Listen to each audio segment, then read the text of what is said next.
There's a punishment in the old frontier territories that the law books never officially sanctioned, but that every town seemed to know how to carry out. They called it branding, not with iron and fire, though that happened too in the darker corners of that era, but with words, with a verdict spoken in the town square, with a name written on a board outside the sheriff's office, or a story passed from mouth to mouth until it hardened into fact and became impossible to scrub away no matter how innocent a man or a woman actually was. In the spring of 1889, 5 young people in the town of Creedmoor, New Mexico Territory, were branded in exactly that way. Their names were Elias Vane, Nora Callahan, Sable Morrow, Joaquin Cruz, and Penn Ashby. They were between 19 and 22 years old. Every one of them had grown up in Creedmoor as an orphan, raised not by families, but by institution, by labor, by one another. The county poorhouse on the edge of town had been their childhood. The town itself had been their schoolroom. They had worked every job available to people with no name and no inheritance. Stable hand, laundress, blacksmith's apprentice, seamstress, mine surveyor's runner. They had never been given anything, but they had survived, and they had each other. Elias was the oldest at 22. He was a big man already, wide through the shoulders, with a quiet, careful way of moving that people sometimes mistook for slowness until they needed him to be fast. He had pale gray eyes that had seen enough hardship to be older than the rest of his face, and a voice that came out low and steady even when the situation called for volume. He had taught himself to read from discarded newspapers and could navigate by stars. He was not a leader in the way men declared themselves leaders. He was a leader in the way a compass is, quietly, reliably pointing somewhere useful. Nora Callahan was 20, and the most dangerous of them in the way that practical intelligence is dangerous. She had grown up watching people underestimate her, and had long ago decided that was their problem to live with, not hers. She had red-brown hair she kept plaited tightly back, a scar on her chin from a childhood fall, and a particular ability, rare and valuable, to stay completely still and unreadable when she needed to.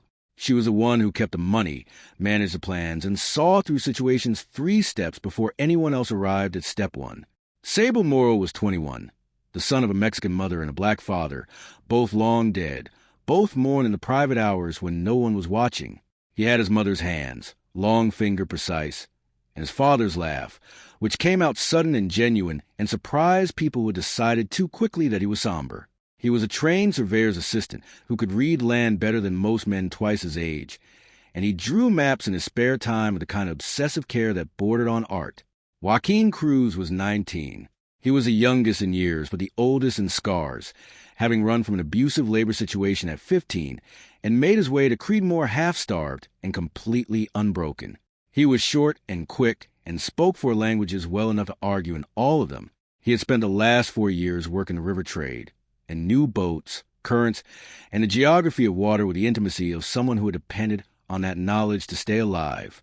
Penn Ashby was 20 and had arrived in Creedmoor 7 years ago in the back of a freight wagon with a broken collarbone and no memory of how it had happened. The doctors who looked at her concluded it had been recent. No one in town came forward to claim her. She was fair-haired, quiet in crowds and uncomfortably direct in private conversation, and she had a gift for mechanical things, locks, levers, counterweights, any device with moving parts. That made the blacksmith's wife call her uncanny and the blacksmith himself call her invaluable. These 5 had been building towards something for years without knowing it, a plan or the possibility of one, a future that looked like more than just the next job, the next meal, the next small indignity absorbed without visible reaction because there was no percentage in reacting. What ended that waiting was not of their choosing. In the last week of April, the Creedmoor Savings and Trust was robbed. It was a professional job, clean, fast, executed with the kind of precise timing that left the sheriff's office embarrassed and the town frightened. $40,000 in silver and paper currency, gone before dawn, and not a witness in the building who could describe the perpetrators with any certainty. The vault had been opened without visible force, which meant either the thieves had the combination or someone with mechanical expertise had beaten the lock. By the following evening, there was a name on the board outside the sheriff's office. 5 names. The evidence, such as it was, came from one source, Aldous Price, a land agent who held the deed to half of Creedmoor's commercial district and who had, in the 2 years prior, made a series of quiet legal attempts to seize the abandoned warehouse that the 5 orphans had legally claimed and converted into their shared living space. He came to the sheriff with a statement. He had seen Elias Vane near the bank after midnight on the night of the robbery. He had a witness who would corroborate. The witness was Price's own clerk. There was no other evidence. No recovered money linking to them. No tools found in their possession. No confession. Nothing. But Aldous Price was a man of wealth and standing. And the 5 young people he accused were orphans with no family name, no land, no political connection, and no one in Creedmoor whose personal fortune depended on their innocence. The town council met for less than an hour. The sheriff, who privately doubted the accusation, was overruled by men who did not want to antagonize Price, and who found it easier to believe that people who had grown up with nothing were people who had grown up hungry enough to steal. The verdict: guilty of bank robbery. Sentence: immediate exile from the Creedmoor Township and surrounding county. Any return would result in imprisonment in the territorial prison. They were given 2 hours to collect their belongings. Elias collected his father's old compass and the surveying tools he'd earned himself over 3 years of work. Nora took the household ledger, every cent of their shared savings, $62, and her bone-handled knife. Sable took his maps and his surveying journal. Joaquin took rope, his river charts, and the short-barreled pistol he'd owned legally for 2 years. Penn took her tools. They walked out of Creedmoor as the sun went down, past people who looked away, past the sheriff who had the decency to look ashamed, past Aldous Price, who watched from the doorway of his office with the flat satisfaction of a man who has moved a problem from one column to another. None of them spoke until they were a mile out in the dark on the South Road. Then Nora said, "He wanted the warehouse." "Yes," said Elias. "He set us up to get it." "Yes." "Then we're not just exiled," she said. "We've been robbed. Of everything we built. Of our names." A silence that held the weight of everything they'd survived and the outrage of what had just been done to them. Then Sable reached into his coat and unrolled something carefully on a flat rock at the roadside, holding a match over it, while Joaquin shielded the flame from the wind. It was a map, not one of Sable's own. This one was older, drawn on leather rather than paper, the lines made in something dark and permanent. He had found it the previous winter, sealed inside the wall of their warehouse when they had been repairing a section of the foundation. He had shown no one yet, because he had spent months verifying it against every land and sea chart he owned. He had verified it completely. "I was waiting for the right time to tell you about this," he said. "I don't think there's going to be a better one." The map showed a route: desert, canyon, river, coast, and open sea, ending at a formation of sea rocks marked with symbols Sable had traced to a lost Spanish colonial record he'd found at the county surveyor's archive, a shipwreck ledger from 1671, noting a cache of gold and silver hidden by a privateer crew who were subsequently lost at sea and never returned to claim it. 200 years of hiding, waiting. Penn studied the map in the matchlight. Then she looked up. "How confident are you?" she asked Sable. "Completely," he said. "The geography matches. The archive record matches. Someone built markers into the landscape. Physical markers. I've been cross-referencing for 4 months." Joaquin looked at the route. His eyes moved to the coastline at the map's edge.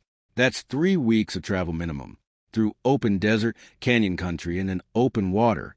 We'd need a boat." "We'd need a lot of things," said Nora. She looked at Elias. Elias looked at the map.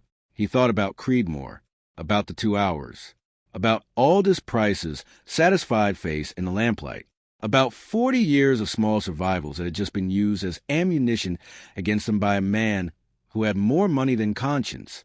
He rolled the map back up carefully and handed it to Sable. "We move at first light," he said. "We take the south route through the canyon country. We move fast, and we move smart, and we don't come back until we have something no one in Creedmoor can take from us." Nobody argued. Nobody flinched. These were not children. These were young people who had spent their entire lives being underestimated, overlooked, and now, finally, unforgivably, framed. They had survived everything Creedmoor had given them, which was mostly hardship and silence. They were about to find out what they could do with something to actually fight for. The desert stretched ahead of them, dark, vast, indifferent, and full of everything that was about to change. The Sangre Mesa Canyon system was 3 days south of Creedmoor, across terrain that offered very little in the way of mercy. They moved fast and lean. Nora managed her $62 with the iron precision she applied to everything, rationing water stops, calculating how far they could stretch their food before they needed to resupply at one of the sparse desert trading posts that dotted the southern route. Sable navigated, his surveying background turning the landscape into a readable document. Elias scouted ahead at dawn, and at dusk when the light was usable. Joaquin managed the camp, fire, shelter, watch rotations, with the self-contained efficiency of someone who'd spent years sleeping in places that didn't want him there. Penn walked with her eyes permanently scanning. The quality of the rock underfoot, the way a ridgeline broke against the sky, the silent language of engineered terrain. It was Penn who first noticed something wrong with the canyon approach. "The path is too clean," she said on the third afternoon, as they picked their way along a ledge trail descending into the canyon proper. The walls rose 300 feet on either side, striated red and orange, ancient and indifferent. "Trails get worn," Joaquin said. "Not like this. Look at the margin stones." She pointed to the edge of the trail, where it met the canyon wall. The stones were larger, more regular, placed with precision that weathering alone couldn't explain. Someone shaped this path. Recently, relative to the age of this canyon, maybe 100 years ago, someone wanted people to walk a specific route. Sable pulled out the leather map and studied the canyon section. There were marginal notations he had partially translated from archaic Spanish, small symbols pressed into the leather rather than drawn, so faint he'd initially thought they were damage. "Path of the architect," he read slowly. "Follow the stone, not the shadow." He frowned. "And here, the honest cartographer leaves one false door for every true one." A silence fell over the group. "There are decoys," Nora said flatly. "More than that," said Penn, studying the trail ahead with narrowed eyes. "Decoys with consequences." She crouched and examined where the ledge path forked. A clear split visible 40 feet ahead. One branch wider and more obvious, the other narrower and half hidden behind a rock outcropping. She looked up at the canyon walls above each branch. "The wider path goes under an overhang. See that seam in the rock? That's not natural fracture. That's been cut. Something is balanced up there. A rockfall trap," Elias said. "A very old one. But old doesn't mean spent." She stood. "The narrow path is the real one." "You're sure?" Elias asked. "The map says follow the stone, not the shadow. The wider path goes into shadow at this time of day. The narrow one stays in direct light." She met his eyes. "I'm sure enough." They took the narrow path. 20 minutes later, a sound like the canyon exhaling echoed behind them, followed by the grinding thunder of several tons of rock cascading onto the wide path below the overhang. No one said anything for a moment. Then Joaquin said, "Right, so the map is real." "The map has always been real," said Sable. "I know. I just needed that confirmed personally." The narrow path led them deeper into the canyon system, through passages barely wide enough for 2 people abreast, along ledges above dry riverbeds, past formations that Sable cataloged with the focused excitement of someone who had been waiting years for terrain this interesting. The air in the canyon was different. Cooler, older, carrying a mineral smell like deep wells or the interiors of caves. The second trap was more sophisticated.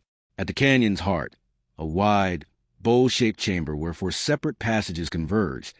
The floor was covered in a dense pattern of carved symbols. At the center stood a stone plinth bearing a shallow iron basin and, beside it, for ceramic vessels, each sealed with wax and each marked with a different symbol from the map's margins. Penn circled the plinth slowly, not touching it. "The basin accepts 1 vessel. The other 3 go somewhere." She looked at the floor. The carved symbols formed channels in the stone, radiating outward from the plinth toward each of the 4 passages. If you choose wrong, something flows through those channels. Given the engineering of the first trap, I don't want to know what. "The symbols," Nora said. "Sable, what do they mean?" Sable was already crouched over his journal, working through the translation. The symbols matched the map's margin notation system, a cross-reference he'd built over months. His finger moved across the page. "This one is water. This is gold." This one is blood. He paused on the fourth. This one, the word is trabajo. Work, labor, honest effort. The five of them stood in the bowl of the canyon, looking at four ceramic vessels. Whoever built this, Elias said slowly, hid a treasure they earned, or stole, depending on how you read the history. But they were sailors. They were workers. The archive record called them privateers, Sable said, working under commission. Not pirates contracted. They earned their prize. Then they'd value work, said Penn. She picked up the vessel marked Trabajo and set it in the iron basin. A mechanism released somewhere under the stone, a deep, resonant click that they felt more than heard, and the passage directly ahead of them, the one the map indicated as a forward route, unsealed. A breath of cold air rolled out from the darkness beyond.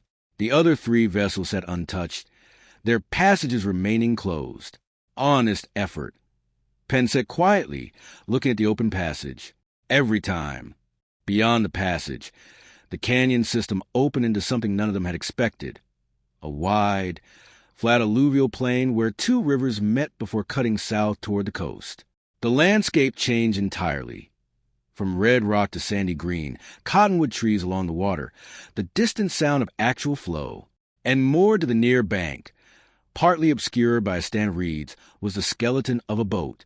Not a river skiff or canoe, a proper, flat-hulled river vessel, about 30 feet long, built for carrying significant weight through shallow water. Ancient, yes, but Joaquin waded out to it within 3 minutes of arriving and came back with an assessment. The hull is sound. It's been sitting in mud, preserved. The rigging is gone, but the mast steps are intact. Give me and Penn 2 days, and this moves. We don't have 2 days of food, Nora said. 1 day, said Penn. 1.5, said Joaquin. Done, said Nora. They camped on the plain and worked through the following day with the focused speed of people who knew exactly what was at stake and did not need to be motivated. By the following evening, the boat moved. They named her the Margin Note, after the annotations that kept them alive through the canyon, and pushed her south on the river current with Joaquin at the tiller, and the rest of them learning the specific language of this particular vessel's balance and temper. The river carried them toward the sea, and the sea, as they would learn, had its own set of traps. The river fed into the coast at a place the charts called Puerto Ceniza, Ash Harbor. It earned the name. The port sat in the elbow of a gray stone coastline where the river silt met the salt, turning the water a murky brown-green that looked neither entirely fresh nor entirely sea. The docks were long and functional and smelled of fish, tar, and old rope. The town behind them was 2 streets deep and completely uninterested in anything that wasn't commerce. This suited the 5 of them perfectly. Puerto Ceniza was a working port. It handled coastal trade, deep-sea fishing, and the occasional cargo run south to the territorial ports. It had no sheriff. A territorial marshal came through twice a year and was generally found in the cantina for most of his visit. Nobody had heard of Creedmoor. Nobody asked questions about where a group of young people with a battered river vessel and precise surveying maps had come from. What they needed was a seagoing vessel. What they had was $62, a riverboat, and Sable's maps. Nora negotiated. It took her a day and a half to find the right person.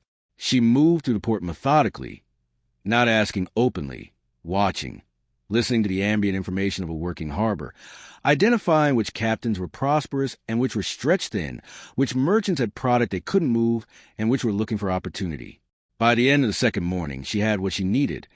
A coastal trader named Captain Reyes, a broad, quiet Tejano woman of about 50 who ran a 2-masted schooner called the Santa Cruz on the South Coast route, and who was, at the present moment, in a disagreement with her usual investor over a cargo shipment that had left her sitting in port with a vessel she was paying to maintain and no revenue coming in. Nora sat across from her at a port-side table with 2 cups of coffee and Sable's map folded in her pocket. We're looking for passage south of the main shipping lane to a specific set of sea rocks. Reyes looked at her. The teeth. You know them. Every coastal captain knows them. I also know that no one goes there, because the current system around those rocks will take an inexperienced crew apart, which is what you are. We're inexperienced on open water. Nora agreed. We're not inexperienced at surviving things that are meant to stop us. She set the map on the table, not fully open, but enough to show the routes, enough to show Sable's cross-reference annotations in his careful surveyor's hand. We have proof of a significant historical cache. Spanish colonial origin. We verified it against the archive record. We need one passage south, and we're willing to negotiate terms. Reyes studied the visible portion of the map for a long time. Then she looked up at Nora with an expression that was entirely professional respect. What terms? You take 20% of whatever we recover. We use your boat and your knowledge of those waters. You don't ask questions about why we left where we came from. Reyes considered. 25, 22. Done. Reyes extended her hand. We leave in 3 days. I need time to provision properly. The current around the teeth changes with the moon phase, and I won't go in on the wrong tide. They spent 3 days in Puerto Ceniza. Elias and Joaquin worked the docks to earn extra provisions money. Penn helped Reyes' crew repair a section of rigging that had been bothering the captain for 2 weeks. A solution so elegant it earned Penn a look of undisguised admiration from the ship's carpenter. Sable spent the days in the port's small records office, pulling every navigational document related to the teeth that he could find and adding to his charts. Nora managed everything else. On the second night, a man came looking for them. He was well-dressed for a port town, a deliberate kind of well-dressed, the kind that was meant to communicate authority. He had a Creedmoor Land office seal on the leather folio under his arm. He was asking the dock workers whether anyone had seen 5 young people, giving descriptions. Elias saw him from across the harbor and went to find Nora. Price sent someone, he said. Her expression didn't change. How far behind us? He's asking around. He doesn't know we're here yet. Then we're not here. She was already moving. Within the hour, all 5 of them were aboard the Santa Cruz, which had been provisioned ahead of schedule at Nora's quiet request to Reyes, who asked no questions as promised. They left Puerto Ceniza before dawn. The land agent stood on the dock at first light, looking at an empty berth. He had a description of a river vessel and no schooner to connect it to. He would report back to Price that the trail had gone cold at the coast. He was not wrong. It had gone to sea. The first morning on open ocean affected all of them in different ways.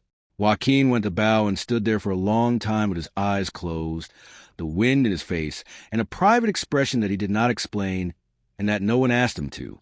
Penn went below and spent an hour in focused conversation with the ship's carpenter about the mechanical structure of the hull. Sable sat amidships with his chart spread around him, cross-referencing position against the map notations with an intensity that made Reyes stop and watch him before quietly telling her crew to give him space. Elias stood at the rail and watched the coast disappear. Nora came to stand beside him. "When we find it," she said. "Not if, when we find it," he agreed. "Price doesn't get the profit from this.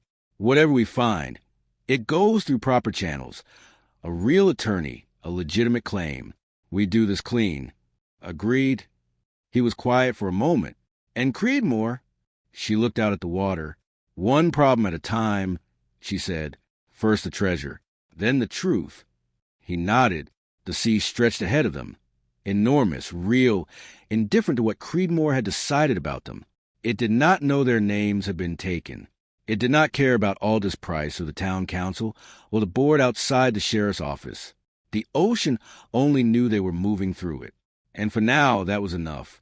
The Santa Cruz reached the vicinity of the teeth on the 4th day out of Puerto Ceniza, arriving in the gray pre-dawn hours when the sea was dark and the rock formation was announced by sound before sight, a low, rhythmic crash of waves meeting a movable stone, irregular enough to suggest multiple surfaces, complex enough to understand why sailors gave it distance. Reyes brought the schooner to within half a mile and dropped anchor.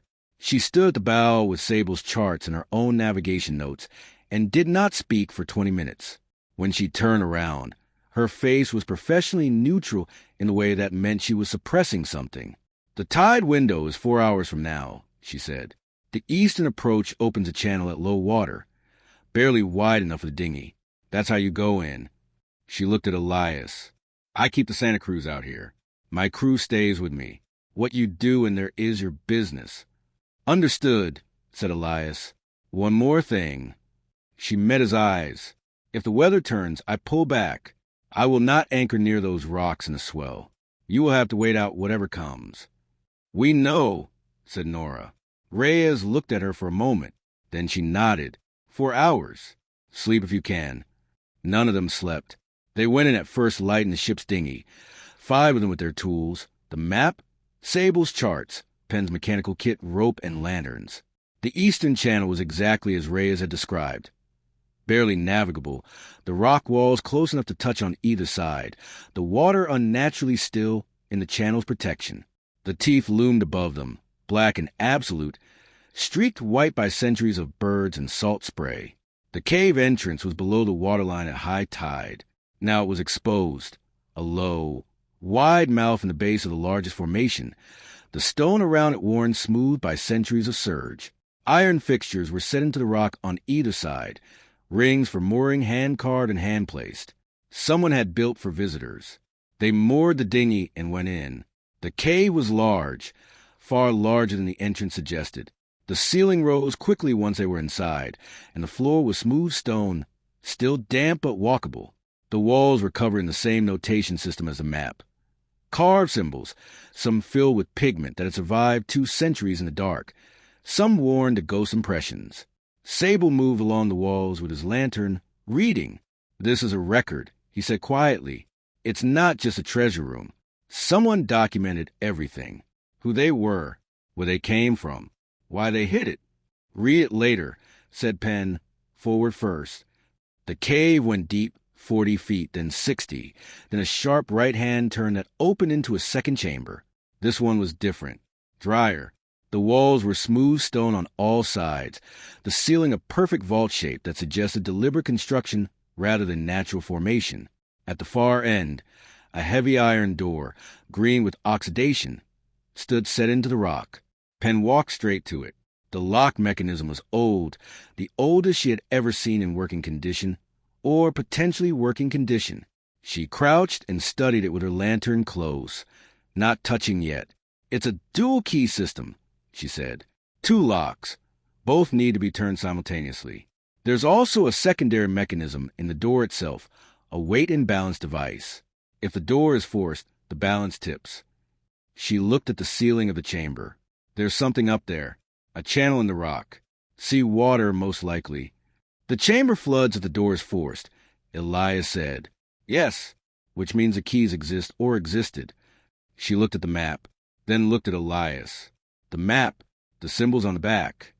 Sable was already turning the leather map over. On its reverse, which they had all examined before without fully understanding what they were looking at, were 2 symbol sequences pressed into the leather in mirror image. Not symbols, said Nora, looking over Sable's shoulder. Patterns. Key patterns. The impressions are the key teeth. Penn took the map and held it against the lock faces, comparing. She reached into her kit and began working. Carefully, systematically, with the concentrated patience of someone who understood that rushing a mechanism is how you break it. Elias held the lantern. The others did not speak. It took 47 minutes. 2 distinct clicks, one after the other, followed by the slow, heavy exhale of a counterweight door beginning to open on its own as the internal mechanism released. The smell that came out was ancient and mineral and utterly unlike anything above ground. The room beyond was not large. It did not need to be. Chests, iron-banded oak, a dozen of them, stacked in rows that left narrow passages between. The wood had gone dark and the iron had gone green, but the chests themselves were intact, sealed against the dry air of the chamber by some method Penn would later determine was rendered wax poured into every joint. Against the far wall, stacked bars of silver wrapped in oilskin. Above the bars, mounted to the wall and still legible, a single document written in old Spanish on vellum and sealed behind a pane of glass that someone had somehow carried here and fixed to the stone. Sable stood in front of it for a long time. It's a commission, he said, a privateer commission issued by the Spanish colonial authority in 1671. It names the captain, the ship, the cargo acquired. He turned around. It's a legal document establishing the lawful ownership of this cargo. which means it's also a legal document establishing that whoever recovers it has a documented historical claim. The silence in the chamber was total. Then Nora said, "That's our proof. That's our case." "It's more than a case," said Sable.